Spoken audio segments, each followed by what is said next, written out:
ومركل يمان كميديا برنامج كانوا حقوسية سيرتا كدن بيس المحاديث تكبل لابتي صوماليا المفضوبة أما المحاديث دا أيا كعصب صومالي دقن صوماليا قارهان مقالة مقدشو يهرقيسة أينو داورنا مقالك وقوري قبردي اللي وقفت إيادو المحادي هذا الذي ذو حكمي ذها عرباك وجه عرباك أنت ذكي أجبت المنطقة الله أعلم ما كل ما تغاني إياك كوبي وكوبي ولا كوبي أكيد أنت ولا استنتنا يا تقبل لو تقبل لي بقول لك مرات لكن ما غير عرباك أنت دقيق أي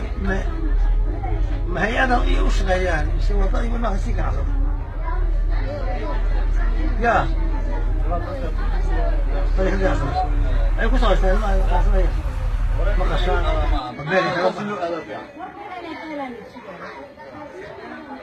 يا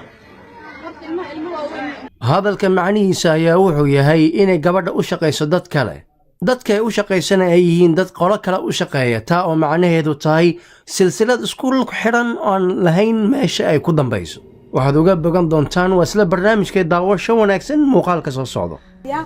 وحويا ما داموا المها يقل حضي ما داموا يبسني يعني وحلو إلى هرمته markaynu u soo laabanno xagga ay hiiraan waxaa gacanta lagu dhigay gabar ka soo xaday caruur magaalada Muqdisho arintan ayaa waxa ka hadlay taliyaha ciidanka booliiska Cabdullaahi Buule wuxuuna taliyaha sheegay inay arintani tahay kiis ka cusub hogaanka baarista dambiyeed iyo taliyaha qaybta booliiska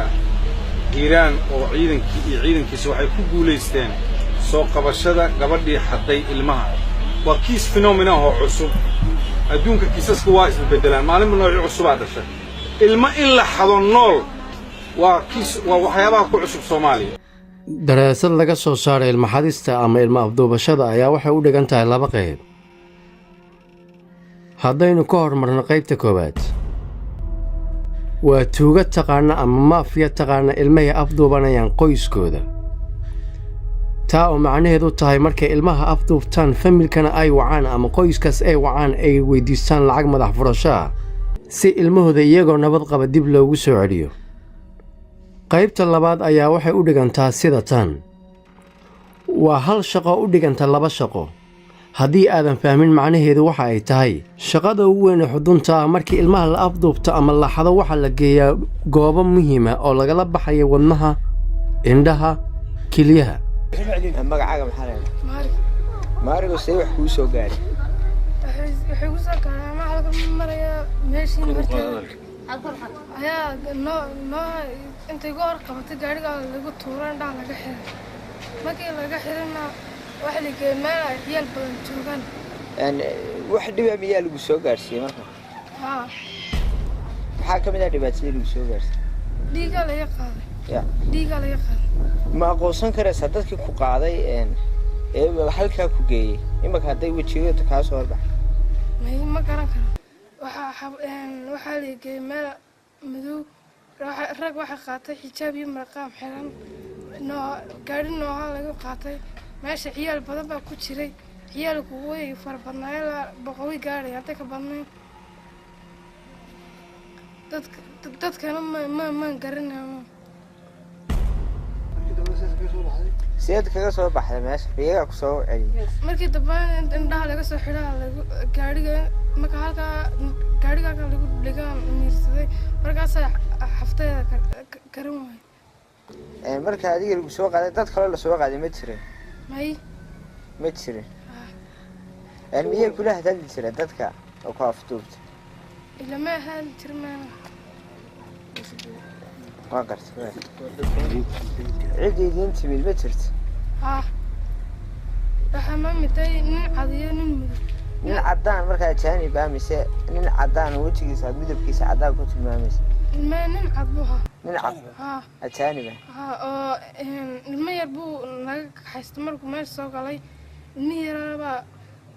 xirti ka oo markuu ilma yar la haystay nin midaba soo galay ciyaalkii oo yooni madaxay tagtay markaas hadal ciyaalkii aniga nagu dambeysay سيدي أرتي ميت كمية أيو نين عادي كحاستي أيو ماكي لبن بها نكيبا عرتي أو يسوق علي نكيبا مركيبا عرت وضع مسه مركي دمنا dadkii markay baxeen labada nin bay carruurta iyaga ooyo haddana nagu soo noqday nin labaad madow ninkii madoobaa laakiin wejigiisa xoog u madoobay laakiin maan garanay shaqadan ayaa waxaa ku daaqarsoon tahay shaqo kale waxaynu ku dhex jirnaa weli sharaxaadii daraasadii qaybteedii labaad markii la doonayay in la burburiyo magaalo dhisan ama laga dhiga magaalo dhisan meel lama degaana ayaa waxaa la adeegsadaa qaabkan oo kale taa oo macnaheedu tahay in la cabsi geliyo waalidiinta halkaa ku nool si ay waalidiinta uga barakacaan u dareemaan ilmahooda meesha ay degan yihiin inaysan amni ku haysan waxaynu soo gaarnay gabagabadii barnaamijkeena balse xaqiiqda ayaa waxay tahay arrintan inay ku salayso kooxda la magac baxday nidaamka caalamiga ah cusub ee u taliso siyaasiyiinta caalamka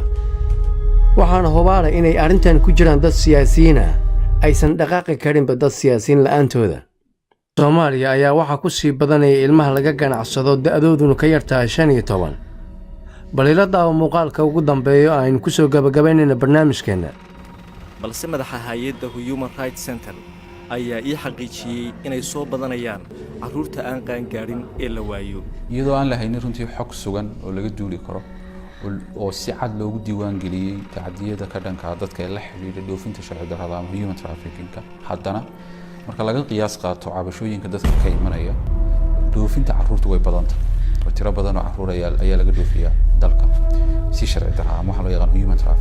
trafficking-ka waxayna ku dhacdaa dadka ciyaalka ee daahan ka yar 15 jirka barnaamij midkaan la mid intaynu ku kulmi doono sida ay nabadgelyo waa mar kale Yamaanka Media